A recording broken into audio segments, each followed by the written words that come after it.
जय श्री राधे कृष्ण। सभी हरिभक्तों को राधे राधे। तो चलिए अब हम श्रीमद् भगवद गीता का पाठ करते हैं। पिताहमस्य जगतो माता धाता पितामह वेद्यं पवित्रमोंकार ऋक्साम यजुरेव च। पिताहमस्य जगतो माता धाता पितामह वेद्यं पवित्रमोंकार ऋक्साम यजुरेव च।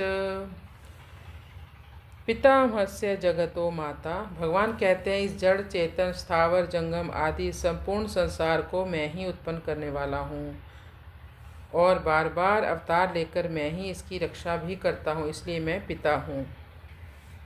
और इस संसार को सब तरह से मैं ही धारण करता हूँ और संसार मात्र का जो कुछ विधान बनता है उस विधान को बनाने वाला भी मैं ही हूँ, इसलिए मैं धाता भी हूँ।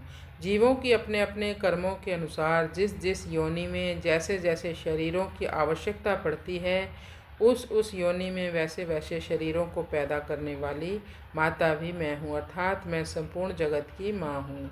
प्रसिद्धि में ब्रह्मा जी संपूर्ण सृष्टि को पैदा करने वाले हैं। इस दृष्टि से ब्रह्मा जी प्रजा के पिता हैं। वे ब्रह्मा जी भी मेरे से ही प्रकट होते हैं। इस दृष्टि से मैं ब्रह्मा जी का भी पिता हूँ और प्रजा का मैं पितामह हूँ, यानी परदादा हूँ।